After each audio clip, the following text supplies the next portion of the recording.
Divorce के पूरे 5 साल होने के बावजूद भी संजय ने अभी तक दूसरी शादी के बारे में नहीं सोचा था। बस अपनी 4 साल की बेटी खुशी के बारे में ही हर पल सोचता रहता।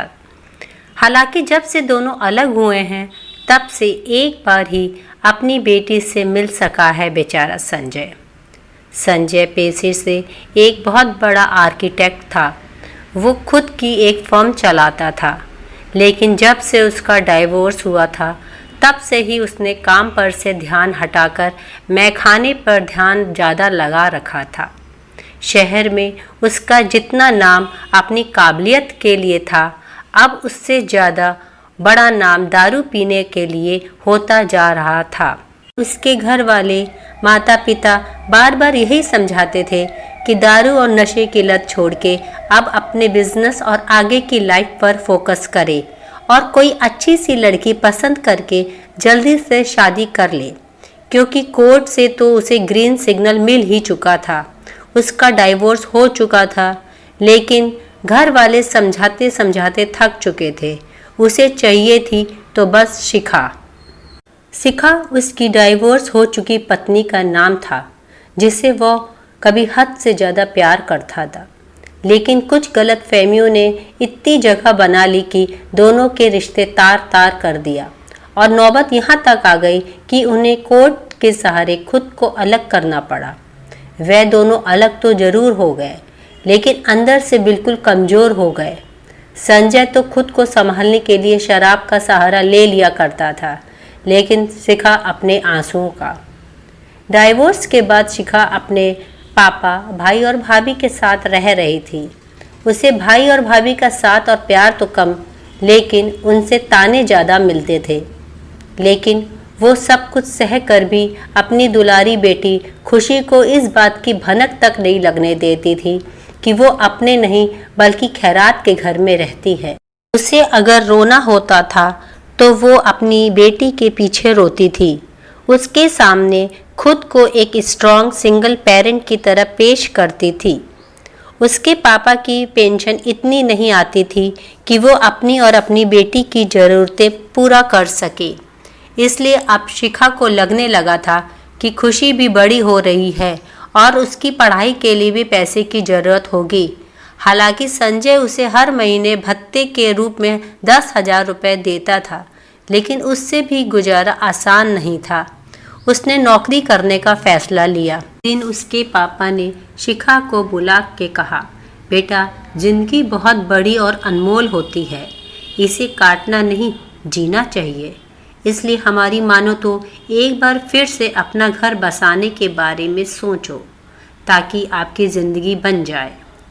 अपनी आंखों में आंसू लिए शिखा ने कहा, पापा, हम एक बार ही जीते हैं और एक ही बार मरते हैं और प्यार भी एक ही बार करते हैं।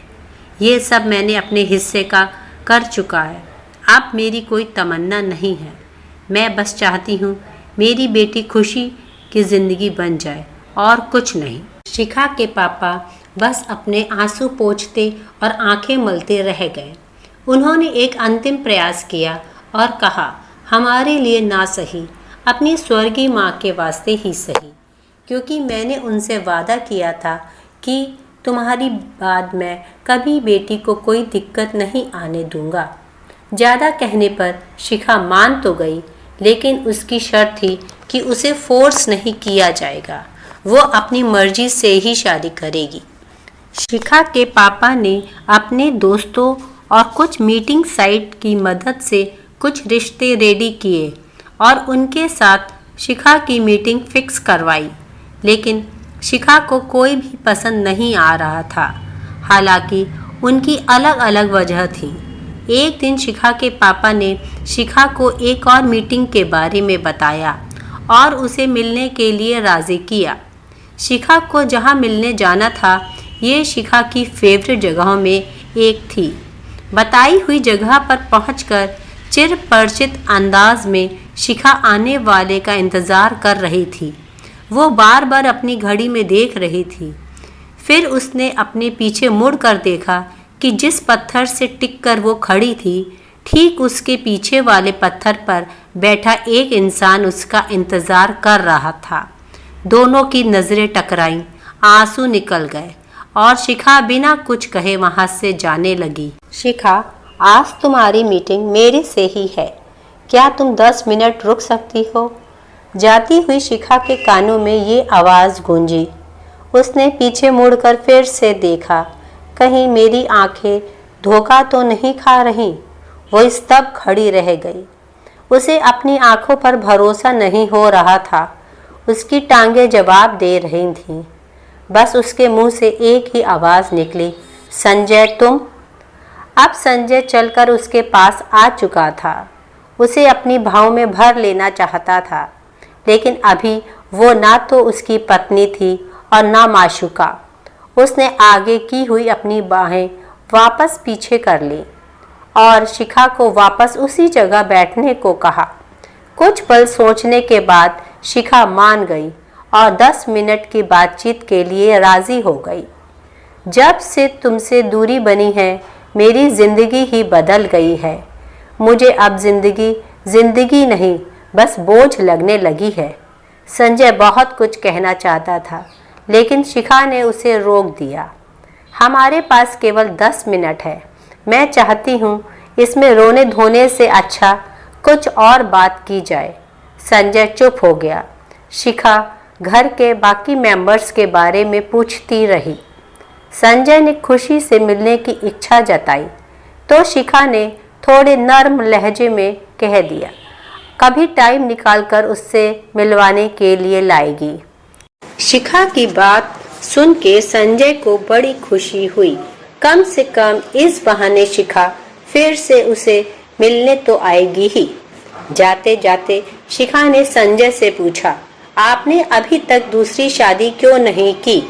संजय खामोश खड़ा रहा। फिर कुछ सोचने के बाद बोला, क्या हम फिर से शादी कर सकते हैं? शिखा वहां से जाने लगी और जाते जाते बोली, मैंने कभी इसके बारे में नहीं सोचा। एक बार सोच के देखना जरूर, शायद इरादा बदल जाए, संजय ने कहा। घर पहुंच के शिखा ने पापा से पूछा, पापा क्या आपको पता था कि वो लड़का कौन था जो मुझसे मिलने वाला था? अपना चश्मा उतारते हुए पापा ने जवाब दिया, हाँ मुझे पता था, वो संजय था। पापा, जब आपको सब कुछ पता था फिर भी मुझे बिना बताए उसके साथ मिलने क्यों भेज दिया? पापा की आंखों में आंसू थे। उन्होंने कहा, बेटा इस उम्र में मैं नहीं चाहता कि मेरी बेटी फिर से नई शुरुआत करे। जो गलतियां हो गई उन्हें फिर से दोहराए। बच्चा, हमारे जमाने में डाइवोर्स जैसे शब्द नहीं हुआ करते थे। गलतियां होती थी, लेकिन लड़ झगड़ कर शाम को वापस अपने हम सफर के पास ही आना होता था। इसलिए मैंने फिर से वही कोशिश की, शायद एक बार नजदीक जाके देखो। हो सकता है सालों के गिले शिकवे फिर से नए रिश्ते के रूप ले ले। शिखा ने गदगद होते हुए अपने पापा को गले लगा लिया और थैंक यू कहा। पापा, मैं आज संजय से 10 मिनट मिली। आज मुझे उसमें वो पुराना संजय नजर ही नहीं आया। तो फिर एक बार फिर से एक मीट और अरेंज करवाएं? नहीं पापा, अब मैं खुद ही अरेंज कर लूंगी। बहुत सोचने के बाद शिखा ने दोबारा से संजय के साथ डेट पर जाने का फैसला किया। पहली डेट, दूसरी डेट और फिर ये सिलसिला दोबारा से शादी होने के बाद ही रुका। शिखा और संजय के पुनर्विवाह से दोनों फैमिली एक बार फिर से खुशी खुशी सुखी जीवन का आनंद लेने लगे। खुशी का भविष्य भी उज्जवल हो गया। संजय एक बार फिर से शहर का सबसे जाना माना आर्किटेक्ट के रूप में मशहूर होने लगा। सब कुछ तो पहले जैसा ही होने लगा था, बस फर्क था तो बस इस बार संजय एक जिम्मेदार